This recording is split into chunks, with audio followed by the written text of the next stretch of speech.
ये लोग एसटी के भीतर क्रिमिलियर की बात करेंगे, आर्थिक आधार की बात करेंगे, ऊपर बड़े लोगों की बात करेंगे। तो चंद्रचूड़ किस आधार पर सीजीए बना? उसके पिताजी इस देश के मुख्य न्यायाधीश थे, वो फिर मुख्य न्यायाधीश क्यों बने? सवाल ये है, उनको ये फैसला करते समय उसको भाजपा का अलग से कोई अस्तित्व नहीं है, उसके मूल में है, उसके जड़ में है आरएसएस संघ।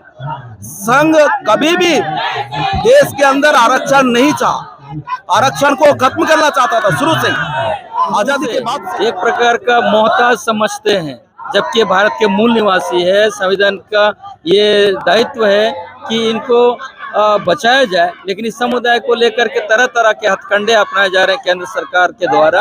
तो ये खत्म करने का पहल है, खत्म करने की दिशा में ये काम कर रहे हैं। इसीलिए केंद्र सरकार का निर्णय भी उसी रूप में है।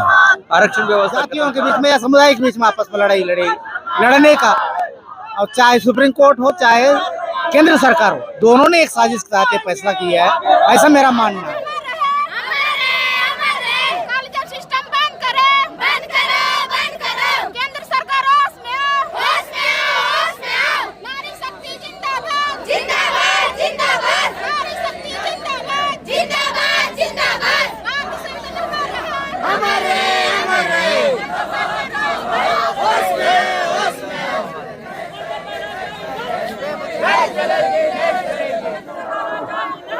एसटी एससी आरक्षण में क्रीमी लेयर को लेकर सुप्रीम कोर्ट ने जो फैसला दिया, इसको लेकर पूरे प्रदेश में विरोध प्रदर्शन हो रहा है। आज राजनीतिक संगठनों के द्वारा भारत बंद बुलाया गया है, और भारत बंद को लेकर राजनीतिक संगठन ही नहीं, सर्व आदिवासी समाज ने भी इसका विरोध किया है, और पूरे प्रदेश में आज विरोध प्रदर्शन चल रहा है।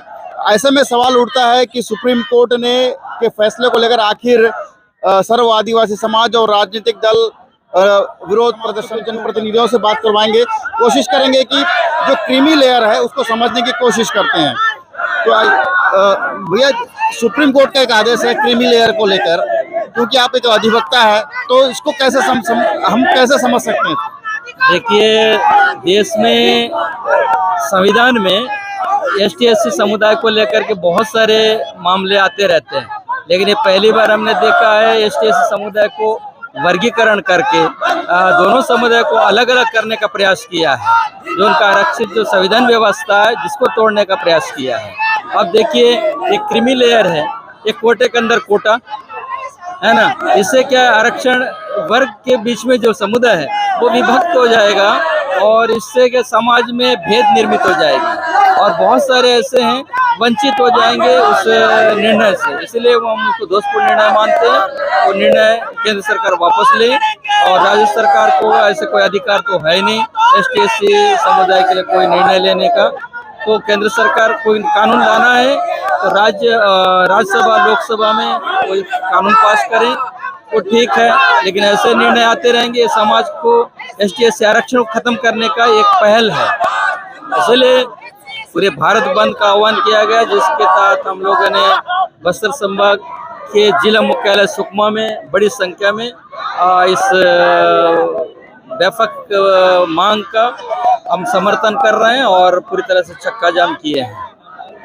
इस तरह से जो फैसला जो है वो समाज पर कितना असर पड़ सकता है, और ये क्या एसटी एससी पर ही फर्क पड़ेगा या कुछ इस पे और भी कुछ नया कुछ है? देखिए, ऐसा है, एसटी एससी को तो शुरू से एक प्रकार का मोहताज समझते हैं, जबकि भारत के मूल निवासी है। संविधान का ये दायित्व है कि इनको बचाया जाए, लेकिन इस समुदाय को लेकर के तरह तरह के हथकंडे अपनाए जा रहे हैं केंद्र सरकार के द्वारा। तो ये खत्म करने का पहल है, खत्म करने की दिशा में ये काम कर रहे हैं। इसीलिए केंद्र सरकार का निर्णय भी उसी रूप में है, आरक्षण व्यवस्था खत्म करने का।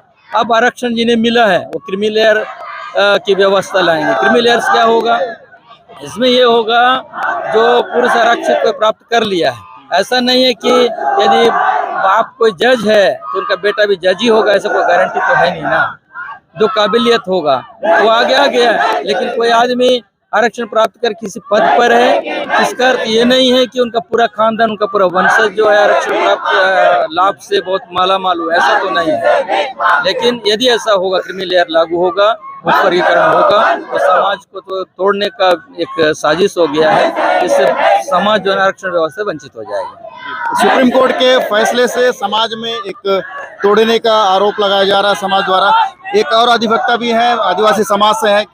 फैसले को कैसे देखते हैं सुप्रीम कोर्ट के फैसले को? ये जो सुप्रीम कोर्ट द्वारा दिया गया फैसला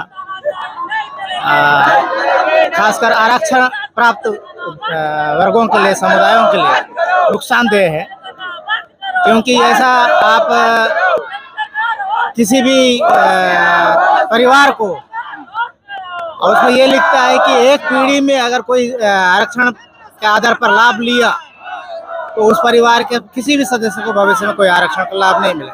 आप उसका लाभ किस किस परिभाषा में लेके उसको परिभाषित करेंगे, ये भी समझ से परे हैं।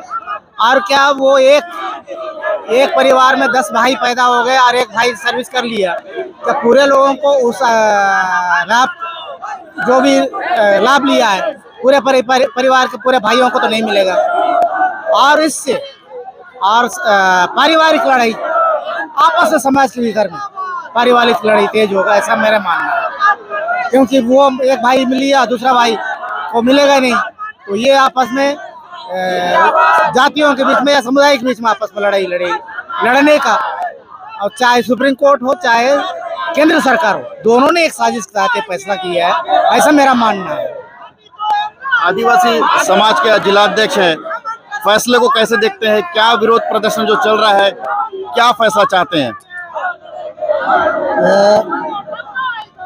जो सुप्रीम कोर्ट के द्वारा जो फैसला 1 अगस्त को जो लिया गया है, SC ST आरक्षण को लेकर के वर्गीकरण, उप वर्गीकरण और क्रीमी लेयर जो लागू करना चाह रही है, तो ये तो टोटली SC ST को आरक्षण से ख़त्म करने की एक साजिश है।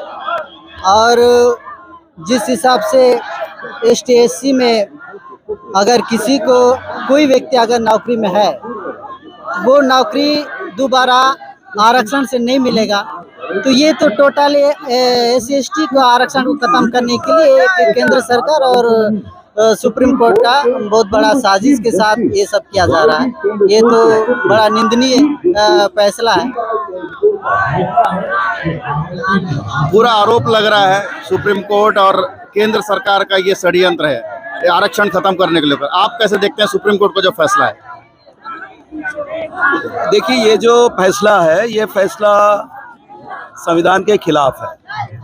ST SC को जो आरक्षण है वो आर्थिक आधार पर नहीं है।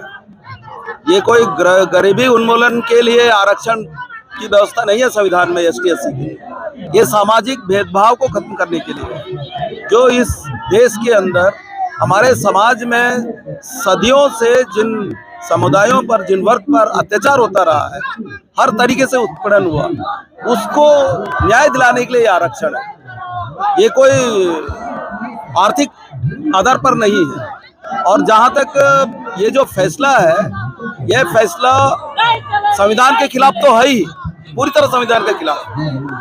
दूसरा, ये फैसले से केंद्र सरकार ये तय करना चाहती थी कि ST के भीतर भी आपस में लड़े, SC के भीतर भी आपस में लड़े। और ये जो सवाल उठाने वाले जो लोग हैं इन वर्गों से, उनको पूरी तरह से अलग करने की कोशिश है। ये भी एक, जो लोग पढ़े लिखे ज़्यादा जानकार हैं, पढ़े लिखे लोग ही होंगे, कई जो 1-2 पीढ़ी से जो लोग हैं और जिनको थोड़ा बहुत सुविधा है, वही सरकार के तमाम चीज़ों को जान रहे हैं, वो समाज के सामने रख रहे हैं।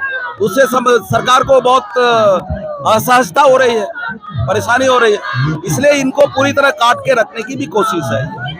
और सबसे बड़ा सवाल ये है कि ये फैसला लेते समय, इस फैसले में जस्टिस, देश के जो मुख्य न्यायाधीश है वो भी शामिल है, जो 5 न्यायाधीशों की जो पीठ है उसमें। और अगर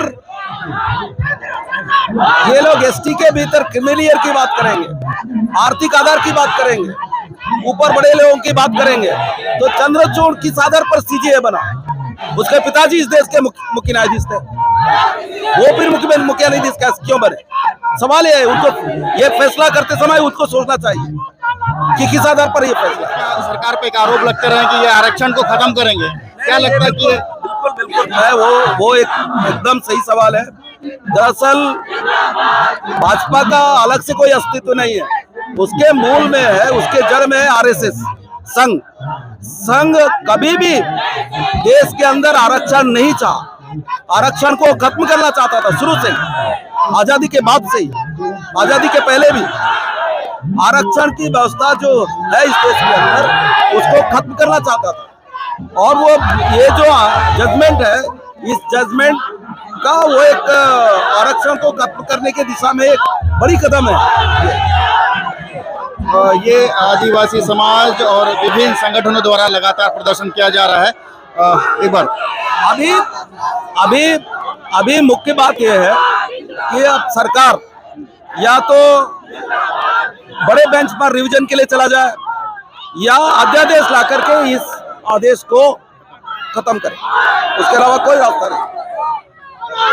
आदिवासी समाज पूरे बस्तर में इसका विरोध प्रदर्शन कर रही है। क्रीमी लेयर को खास करके सुप्रीम कोर्ट के फैसले पर यह प्रदर्शन जारी है। आप देख सकते हैं ये आदिवासी समाज के विभिन्न संगठनों द्वारा ये प्रदर्शन जारी है और आज इसको लेकर पूरे संगठनों में भारी नाराजगी है और फैसले को वापस लेने की बात कही जा रही है। सलीम शेख, सुकमा।